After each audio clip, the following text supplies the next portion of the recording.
nhỏ rau nó bé nhỏ của nhỏ tuổi tôi làm buồn nó em nhỏ lấy cho bớt cháu nó là nó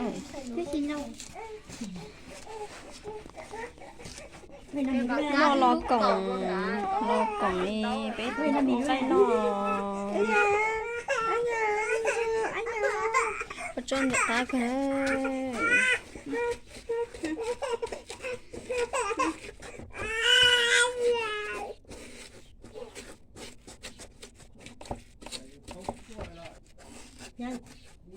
nó có nhiều vô hỏi mò hết rồi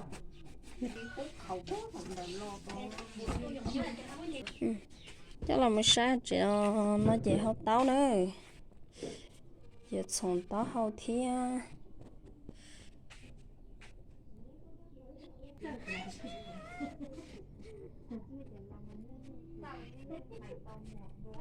anh nên lấy thì ta xin nó bé châu chị ta kỳ sư thứ nó bé châu vậy chị chỉ muốn nâng to lên nó nâng chỉ tao to kia đi chuẩn ra xứ cái bữa sĩ cho là một sáng bữa thế nào nó chỉ cháu đây ở lắm bữa nữa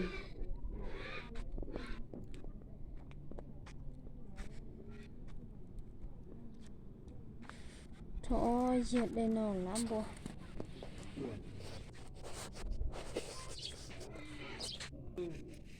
họ tụi mẹ ấy nè chị chỉ muốn nhẹ bài dỗ lại chị mua tụi dỗ là lời cho dụ mỏng để nó mua cho là tụi hộp lì cho khúc cái nữa hộp lì sải bé á tụi nó ya tụi mua nhà mua sải luôn bé mua muốn trẻ luôn bé lắm ủa tụi mua này tụi trẻ bé sủ rồi dạ quá yêu nè có bọn thằng mua muốn trẻ bé nè bay là mình bay nè ôn lần này kia nè cho nữa ôn nói ha lo cho nữa ôn này nè chú má ôn lần này ha anh bỏ lọ ôn lần này á cả cái mà phải xe cho lợn tên buôn té luôn đi để tụi nó lo nữa nhóm con mấy tự lo cái gì nữa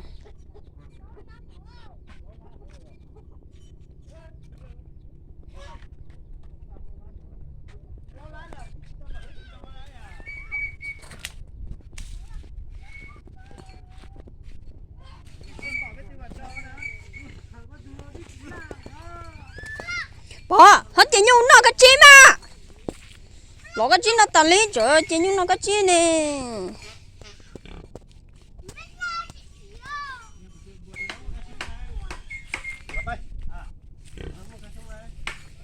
nó mày mất cái tùng bột tún nó cái bạc qua lọ cái bạc qua đâu có tùng bơi hả bạc qua giờ mày chống tới xem bột rồi đấy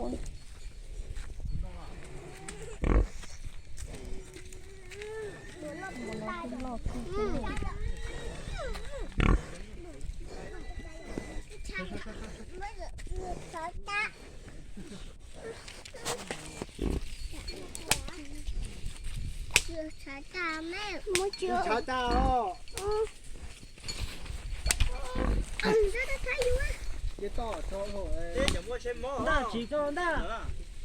bao liền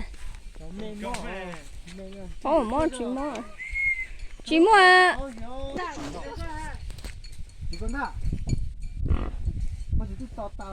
tay thớt ha nè nếu tí to một đôi cho nên cầm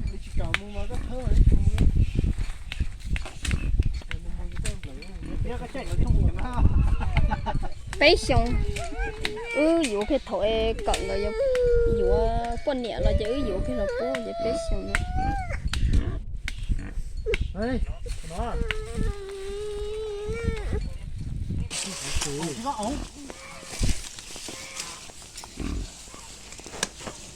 ông kia cho nên bỏ cái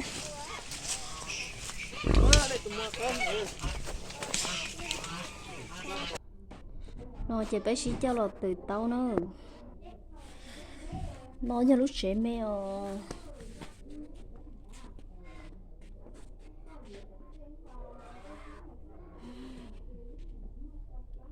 không gì ta nó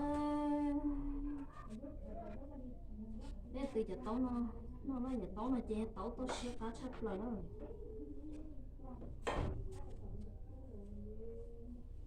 sao bé nó chơi nó lót tại sao mình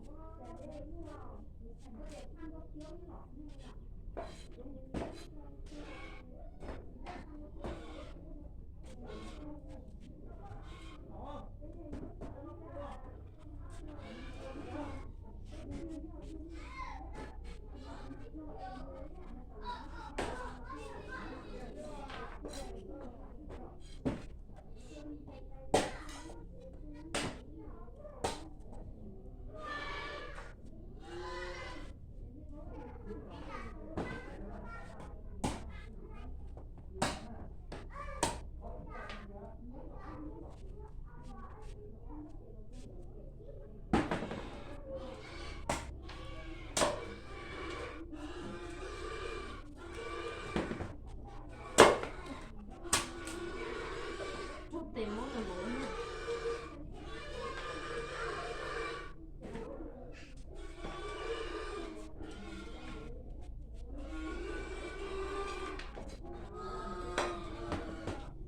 không dịch quá không nổi đâu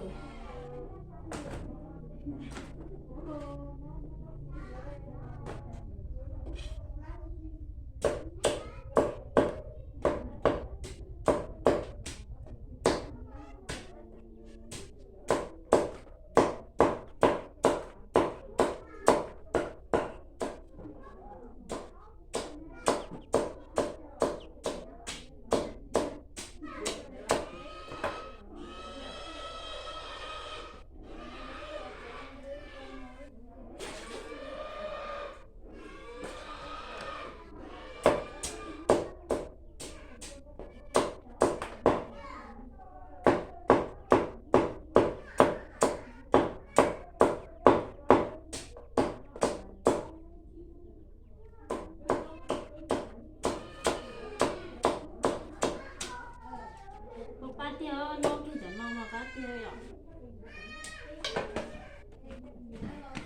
nó này sai nè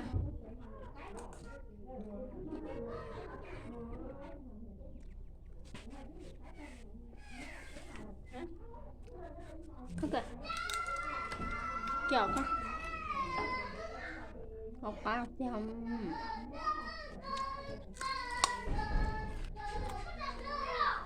không ngọt nữa ha cái chịu tỏ để có tôi ra không có chạy đón non mua à chó à thầy cũng có ta có y đón nữa cái mà quay bớt nó đây là tiền sao mua đây chị em có chắc nữa mua có chắc như chị muốn tặng cái gì nào đối với con nữa chứ đây có một tấm biển phía đây mua cơ mà siêu về chị sao muốn đã tới một ai chạy quân xe có cái chỗ nó lúc đó cơ ê gì đâu một con lúc cái gì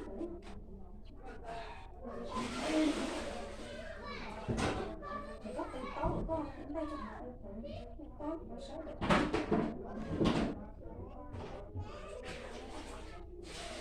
trâu đã rồi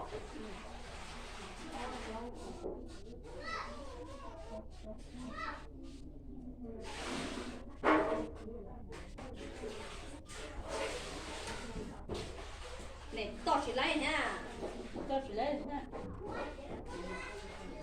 cái con xe bố để chơi có mùa rồi đúng rồi chơi to nên tới không mùa nó mò cũ rồi không chỉ lấy họ ta bá không lo không to nè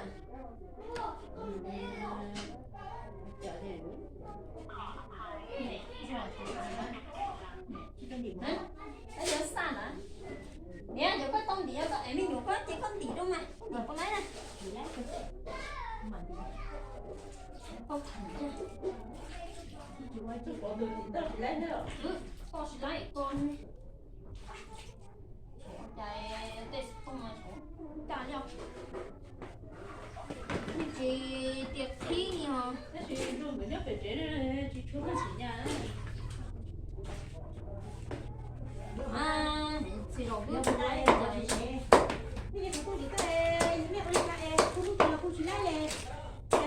chặt tao để Ừ. có này mà chỉ đi Để bù trở lại này thì sợ lưu tiếp thích trở lên. Nếu không có này sao? Chị giờ giờ cũng nhẹ hút tuổi tại mà có công tác không. Để ra sử công đây chị cho chị sử ạ.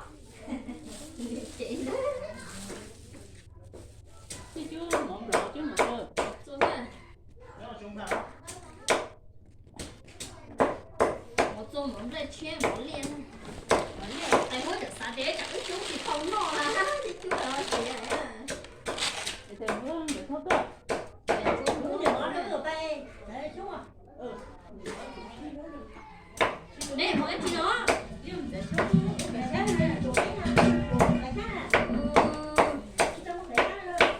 rồi trở như cái gì chúng Ta dù có mà nếu chẳng ai chịu thua. Chị dù cái sáng nên là có ha. cho kia nó là cái mua sáng muốn thì cái làm nó tới nó biết phải Để cho chị hiểu nè. Đấy quay ở chân thản nè. khi cái chiếc khi kia để có bảo lấy nhá cỡ nhá mình cứ sợ rồi kịp rồi hết Đấy à. Mà nhớ tung đi để không có mà. không phải rồi nó không cái nhá cỡ vậy thế có chỉ chút có lấy được rồi cái có sáng thì cái nào Không muốn được con rồi. Sẽ trở nên chưa được.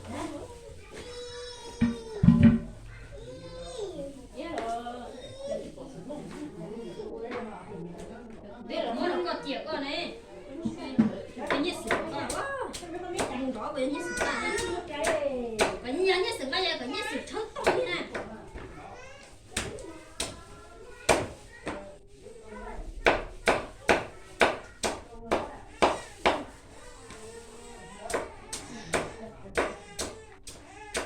Bao nhiêu một tể đây nè. Lọ.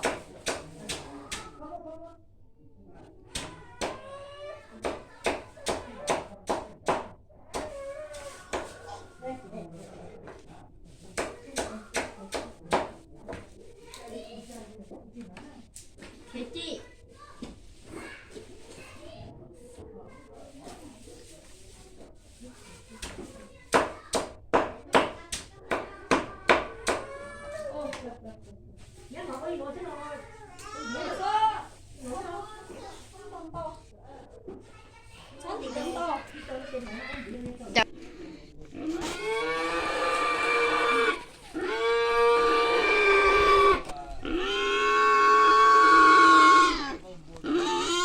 Sai là kim bồ này.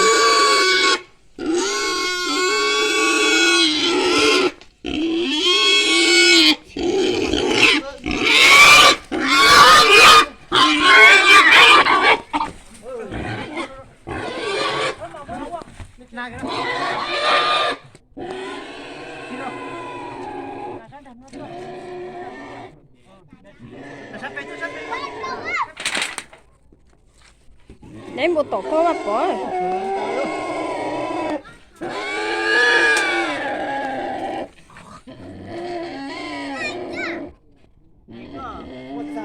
Chả cú đi kia này nó này.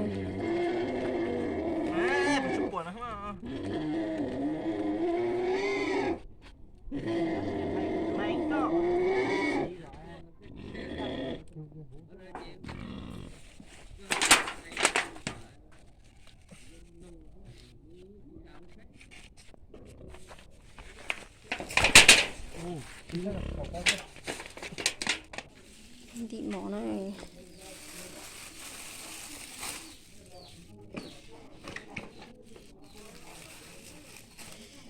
Cái tia đó ở tới thì mình nhỏ hơn chẳng tí mỏ này.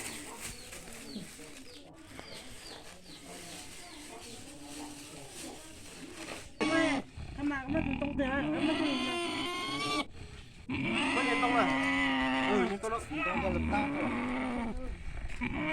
gì kìa cũng có Sợ cái gì quá chặt đó cái sợ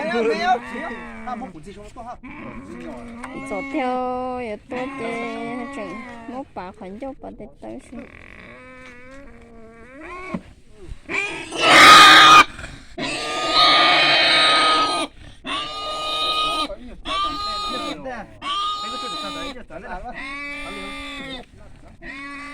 แล้วก็ทำเป็นช้าแล้วเดี๋ยวต่อcũng còn hết lon chả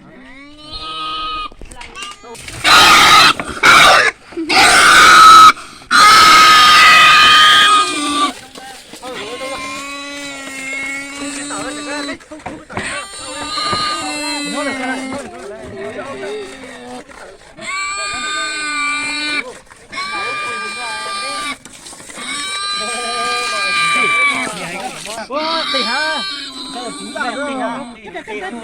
ô cha chị cho cỏ xiên à nhớ chả là ha nhớ chả là phốt đi có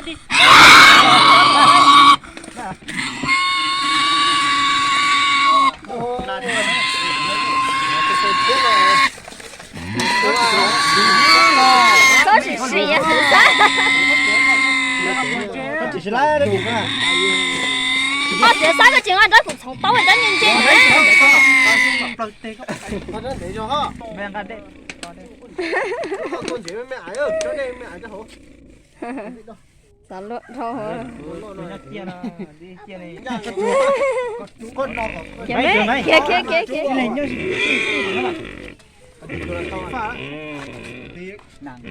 có phiền tí nè ra cơ sủi nó không tệ đấy cả sủi chứ em ra thì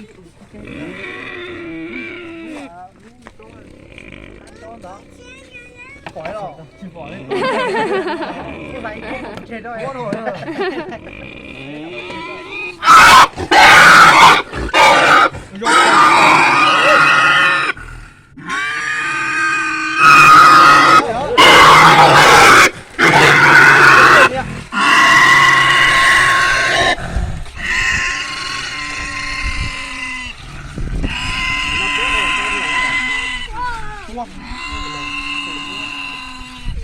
Nám nó con ta